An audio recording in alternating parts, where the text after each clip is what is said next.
vous vous lancez dans la lecture audio de l'analyse littéraire de Alyosha, célèbre ouvrage de Henri Troyat.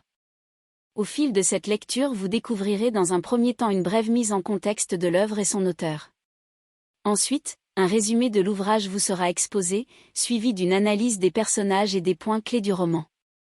Une fois ces différents points abordés, il ne nous restera plus qu'à conclure cette écoute par quelques questions qui pourront alimenter encore davantage votre réflexion. L'auteur. Arrivé à Paris avec ses parents en 1920 pour fuir la Révolution russe, Henri Troyat, né en 1911, connaît son premier succès littéraire en 1938, 3 ans après son premier roman, Faux jour, lorsqu'il reçoit le prix Goncourt pour son roman La Règne. S'il choisit le français comme langue d'écriture, il n'occulte pourtant pas son amour pour son pays natal, la Russie, qu'il exprime à travers une œuvre extrêmement variée où se mêlent romans Tant que la terre durera, 1947 à 1950, nouvelle L'éternel contretemps, 2003, biographie d'écrivain Dostoïevski, 1940 ou de figures historiques Nicolas II, Le dernier tsar, 1992, et pièces de théâtre. Elle lui vaudra d'être élue à l'Académie française en 1959. L'œuvre. Alyosha est un roman d'Henri Troyat publié en 1991. Il raconte le quotidien d'un jeune émigré russe, Alexis Alyosha Krapivine, en insistant sur le tiraillement constant de ce dernier entre une langue et une société française qu'il adore et des origines russes chères à ses parents mais qu'il désire rejeter.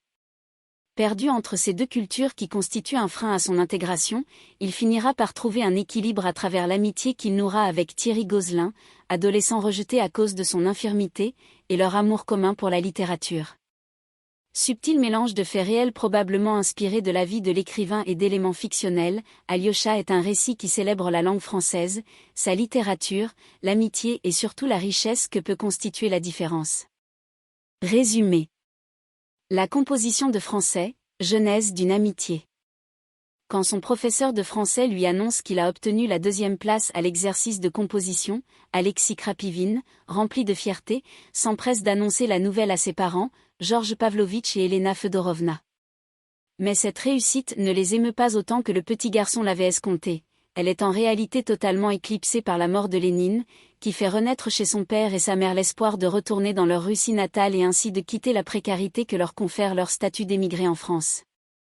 Alyosha, diminutif russe d'Alexis, est déçu de leur réaction et ne comprend pas l'importance de leur bonheur.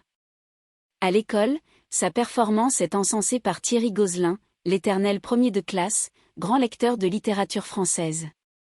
D'ordinaire très solitaire, celui-ci se rapproche du jeune russe grâce à leur passion commune pour les lettres et le mépris qu'il inspire à leur classe, Thierry par son infirmité, Alyosha à cause de ses origines. Très vite, les deux jeunes garçons se lient d'amitié. À un point tel que Gozlin, malgré son milieu social très aisé, invite Alyosha chez lui. Chez les Gozlin. Durant cette entrevue, Thierry fait découvrir à son ami des auteurs que celui-ci ne connaissait pas, Lautréamont, Cocteau, Rimbaud, l'amour d'Alyosha pour la langue française l'ayant limité à la lecture de grandes œuvres classiques d'Hugo ou de Balzac. Ils se jurent de devenir les plus grands écrivains de leur génération. Mais ce qui impressionne le plus Alexis, c'est le luxe de la demeure des Gozlin, leur manière raffinée, leur personnel domestique, leur immense maison. Une opulence qui tranche avec la pauvreté de ses parents, et qui consolide chez le jeune homme le sentiment d'étrangeté qu'il éprouve vis-à-vis de ses origines russes, tant par rapport à la politique qu'aux croyances religieuses ou encore à la littérature de ce pays. Ce sentiment d'étrangeté et de dégoût atteint son sommet lorsque Thierry est invité à manger chez lui. En effet, Alyosha est persuadé que son ami sera horrifié par l'extrême dénuement de ses parents. À sa grande surprise, le jeune infirme est conquis par la famille d'Alexis et ses racines russes, au point de considérer ses origines comme une chance pour son ami.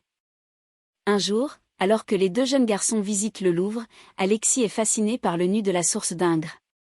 Plus tard, il rencontre la provocante Gisèle, la cousine de Thierry. L'association entre ces deux images lui fait connaître ses premiers émois, qu'il refuse de coucher dans son texte de composition française, au grand regret de son ami. Il adoptera la même attitude quant à la narration des maigres souvenirs de sa vie russe. Mais Gozlin parviendra, malgré son premier refus, à le convaincre d'écrire sur ce sujet, ce qui lui vaudra la première place en composition française. Les vacances à Saint-Gervais. Entre-temps, la situation financière des Krapivine se détériore, l'espoir qu'il avait de récupérer une modeste partie de leurs avoirs russes s'est définitivement envolé. Nous espérons que vous avez apprécié cet aperçu.